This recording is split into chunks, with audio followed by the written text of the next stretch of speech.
Traffic law enforcement authorities are monitoring the safety of motorists this week. This as most people are wrapping up their holidays. Several provinces have recorded high numbers of deaths during the December period, with some of them blamed on drunken and reckless driving. I'm now joined by Caro, Smit, founder and director of South Africans Against Drunk Driving. A very good afternoon to you, Caro. Thanks very much for your time. South Africans Against Drunk Driving. What exactly does your organization do? So basically, we educate the public about the effects of alcohol, how much alcohol you can drink, and what breath and blood alcohol come to. We support victims, and we interface with the government to try and get them to do more alcohol tests, and just basically are trying to get the government to really take this serious crime as a serious crime it is, and to do a lot more enforcement and to get a lot more convictions. But does the government take it as seriously as you would want it to take this matter, given the fact that, according to Status A, road transport accidents are on the increase and alcohol abuse plays a big part in those numbers? No, unfortunately, I don't think the government takes it seriously enough. SAD are asking for these road crashes to be classed as a national disaster, because if you look at other national disasters that have just been formed, for example, the children who have died from poisoning, which is a national disaster. But if you look at our roads, we're losing 100 children a month in road crashes. All right, that's 1,200. And our deaths are just going up and up and up every year. And behind a lot of that is alcohol abuse. So whether you're drunk driving or you're drunk pedestrians. And yeah, we just feel there is a tremendous amount more that could be done, a lot more testing, a lot more enforcement, and convictions. Our conviction rate is very, very low. So people know that they can get away with driving under the influence. First of all, they probably won't get tested. And then if they are tested, nothing much is going to happen. But what about people themselves taking responsibility? Yes and no. People, unfortunately, don't take personal, very few, well, some people do, but unfortunately, most people have to be forced to take responsibility by being really afraid of the legal and the financial repercussions. So if they know that there's a very high chance that they're actually going to be tested, and then if they know that once they're tested, if they're positive, they go to court quickly, they then have their licenses suspended and they get fines, only then does behavior change.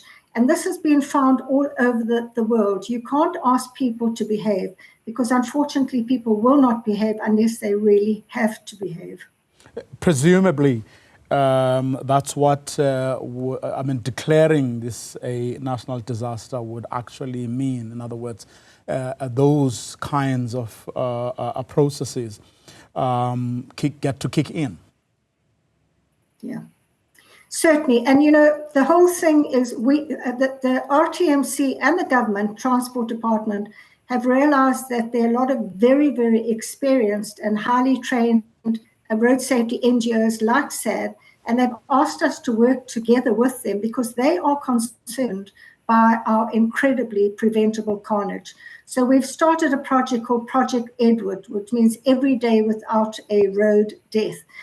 So it's starting, the process has started, but we needed to go to Parliament, to the whole of Parliament. We need to involve Department of Health, Department of Finance, Department of Social Development, because if, for example, the breadwinner is killed, the families are often thrown into poverty or further into poverty. Then they have to have social grants. The mental health of the members is badly affected. Obviously, finances need to be included. So like in some other countries where every single department in Parliament takes this very, very seriously, and they all work together to stop it. So there is a slight shift, but it needs to be really put out in the public. Because, Vuyo, if you think about it, this festive season, we will lose the equivalent of 27 buses full of people. All right, 27 buses. I mean, if one bus crashes, there's a lot of notice in the newspapers about it, how terrible it is, how we're losing 27 buses in the festive season and over 100 bus equivalent amount of people every single year. And if you look at the numbers who are injured, we don't account for them, but they say from 10 to 50 times the number of people who are killed are actually injured. And for example, if someone is paralyzed, then their partner has to stop working to look after them.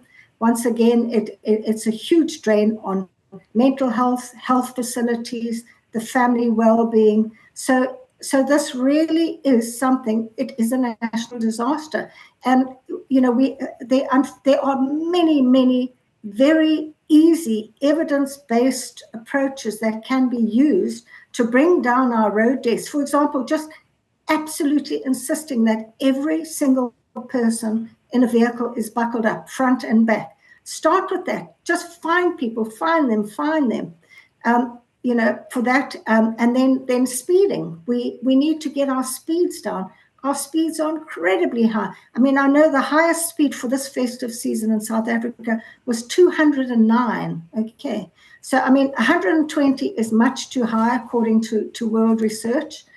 Our speed should come down to a maximum of 100 on the highways, 50 in the urban areas, and outside schools and in high pedestrian zones, they should be 30. So if we can start to implement some of these life-saving measures and enforcing them and getting the convictions and the prosecutions, we can actually make a difference, and we can stop this terrible, terrible preventable carnage.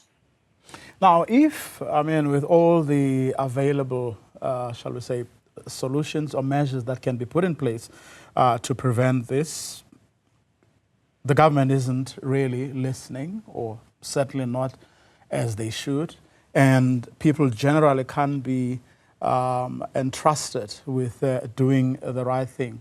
What is it that we can still do? In other words, where in jurisdictions or countries that are doing much better than us on this, what do they leverage on to get people or everybody involved and doing the right thing?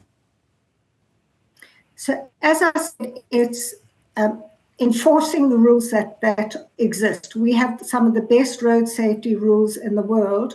They're just not enforced.